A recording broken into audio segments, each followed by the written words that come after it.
Business motivational story. दोस्तों, आज के समय में ज्यादातर लोग नौकरी छोड़कर किसी ना किसी तरह के बिजनेस की शुरुआत करना चाहते हैं। बिजनेस में रिस्क ज्यादा होता है तो वही मुनाफा भी ज्यादा होता है। किसी भी बिजनेस को शुरू करना और उस बिजनेस को सफल बनाना, ये दोनों अलग अलग बातें हैं। बिजनेस शुरू करना आसान है, लेकिन उससे पैसे कमाना बहुत मुश्किल। कई लोग जोश जोश में पैसे इन्वेस्ट करके बिजनेस शुरू तो कर लेते हैं, लेकिन वो उसे लंबे समय तक चला नहीं पाते। जब नुकसान ज्यादा होने लगता है तो वो उस काम को बंद कर देते हैं। बिजनेस को चलाने के लिए और एक सफल बिजनेसमैन बनने के लिए हमें बहुत मेहनत, नॉलेज और सही मार्केटिंग की जरूरत होती है। आज इस business motivational story in Hindi के जरिए हम आपको बताएंगे कि किस तरह एक सफल बिजनेसमैन बना जाता है। ऐसी क्या चीजें हैं जो हमें हमेशा ध्यान रखनी चाहिए ताकि हमारा बिजनेस ठीक से चल सके। इस business motivational story in Hindi को सुनकर आप समझेंगे कि किन चीजों की वजह से हमारे काम में ज्यादा नुकसान होता है। लेकिन दोस्तों, वीडियो को शुरू करने से पहले अगर आप हमारे चैनल पर नए दर्शक हैं तो इस वीडियो को लाइक और चैनल को सब्सक्राइब जरूर करें, जिससे हमें मोटिवेट मिलता है। सफल बिजनेसमैन कैसे बने? दोस्तों, यह कहानी है गांव के एक किसान की जिसका नाम महेश था। महेश के पास कई सारे बड़े बड़े खेत थे जिनमें वो खुद खेती करा करता था। उसकी फसल हमेशा अच्छी होती, उस फसल को बाजार में बेचकर उसे मुनाफा भी ज्यादा होता। धीरे धीरे महेश गांव का बहुत धनी व्यक्ति बन गया। उसने खेती करने के लिए कुछ मजदूर रख लिए, खेतों की जुताई करने के लिए ट्रैक्टर खरीद लिया और खुद घर में रहकर आराम करने लगा। महेश ने अपने खेतों का सारा काम दूसरों को सौंप दिया। खेतों में क्या हो रहा है, कौन सी फसल हो रही है, इन सब चीजों पर उसने ध्यान देना छोड़ दिया। शुरुआत में सब कुछ ठीक रहा, मजदूरों ने काम भी अच्छा किया। ज्यादा मजदूर होने से काम जल्दी हो रहा था, फसल भी अच्छी हो रही थी। लेकिन कुछ समय बाद मजदूरों ने अपनी मनमानी शुरू कर दी। वो ना फसल टाइम पर लगाते, ना सिंचाई टाइम पर करते, ना ही फसल में से वो घास वगैरह निकालते। जब फसल कम होती तो वो महेश से ये कह देते कि खराब की मौसम की वजह से ये सब हो रहा है। चीजें ऐसे ही चलती रहीं और धीरे धीरे महेश के खेत बंजर होने लगे। महेश भी यही सोचता कि मौसम की वजह से अब खेती में कुछ नहीं रहा और वो अपने खेतों की तरफ जाता ही नहीं था। एक दिन उस गांव में एक दूसरा व्यक्ति आया जिसका नाम भोला था। भोला को खेती के लिए कुछ जमीन चाहिए थी तो किसी ने उसे महेश के बारे में बताया। भोला महेश के पास गया और बोला, आपके कुछ खेत बंजर पड़े हैं, वो खेत आप मुझे दे दीजिए, उसके बदले में आपको हर साल पैसे देता रहूंगा। महेश ने उसकी बात मान गया, क्योंकि उसको अपने खेतों से कुछ फायदा तो हो नहीं रहा था। उसने अपने 3 खेत भोला को दे दिए। भोला ने महेश के खेतों में फसल लगाना शुरू कर दिया। भोला बहुत मेहनती था। वो बाहर से मजदूर लाकर खेती करता था और खुद भी सारा दिन उनके साथ लगा रहता। अपनी फसल का ध्यान रखता था, समय समय पर उसमें दवा डालना, खाद डालना, समय पर पानी देना, फसल से घास निकालना, ये सब काम वो खुद ही करता था। 3 साल बीत गए और भोला ने महेश के 3 खेतों से ही बहुत सारा धन कमा लिया।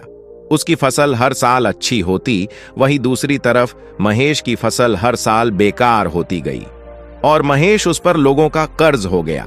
हालात इतने बिगड़ गए कि कर्ज चुकाने के लिए महेश अपने खेत तक बेचने को मजबूर हो गया। ये बात जब भोला को पता चली तो वो महेश के पास आया और उससे बोला, आप मुझे खेती करने के लिए अपने सारे खेत दे दीजिए और उनके बदले जो पैसे मैं आपको दूंगा उससे आप अपना कर्जा चुका दीजिए। भोला बोला, पहले आपने मेरी मदद करी थी, इस बार मैं आपकी मदद कर देता हूं। भोला की बात सुनकर महेश बोला, तुम्हारे पास इतने सारे पैसे आए कहां से आए? तुम्हारे पास तो सिर्फ 3 खेत हैं और उसके बदले में तुम मुझे पैसे भी देते हो। घर का खर्च भी चलाना भी होता है, खेतों में फसल भी अच्छी नहीं हो रही है, फिर इतने पैसे तुमने कमाए कैसे? भोला बोला, ये सब पैसे मैंने अपने खेतों से ही कमाए हैं। मैं खेतों में मजदूरों के साथ खुद काम करता था, अपनी फसल ही निगरानी रखता था, समय के हिसाब से फसल बदलता रहता था, खाद पानी दवा वो सब कुछ समय समय पर अपनी फसल को देता रहता, जिसकी वजह से मेरी फसल हमेशा अच्छी हुई और मुझे हर बार फायदा भी हुआ। वहीं आपने अपने खेतों में जाना छोड़ दिया, फसल कैसी हो रही है कभी ध्यान नहीं दिया, न कभी देखा कि मजदूर कैसे काम कर रहे हैं, और उन्होंने अपनी मनमानी चलाकर आपकी फसल और खेत दोनों बर्बाद कर दिए। भोला की बातें सुनकर महेश समझ गया कि उससे क्या गलती हुई है। उसने अपने सारे खेत भोला को दे दिए और उसी के साथ मिलकर खेती करने लगा।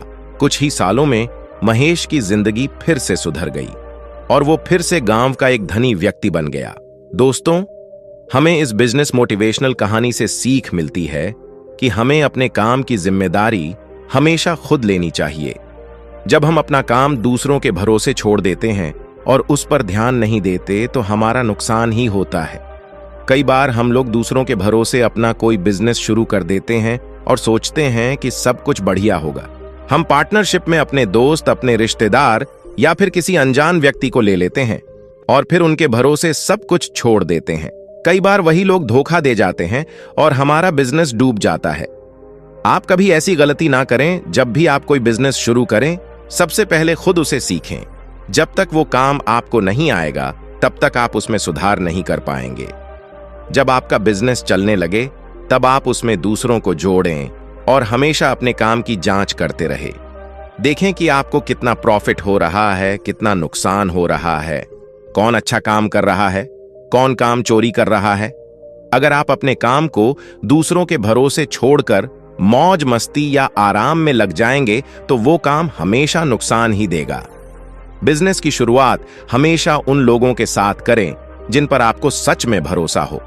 किसी के कहने पर कोई भी काम शुरू ना करें।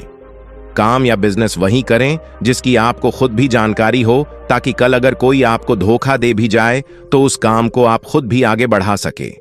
जब आप ऐसा करेंगे, तब जाकर आप एक सफल बिजनेसमैन बन पाएंगे। तो दोस्तों, आज के लिए इस वीडियो में इतना ही। आपको ये कहानी कैसी लगी, हमें कमेंट करके जरूर बताएं। और अभी तक आपने वीडियो को लाइक और चैनल को सब्सक्राइब नहीं किया है, तो वीडियो को लाइक और चैनल को सब्सक्राइब जरूर करें। मिलते हैं अगले वीडियो में किसी और नई जानकारी के साथ। वीडियो पूरा देखने के लिए दिल से धन्यवाद।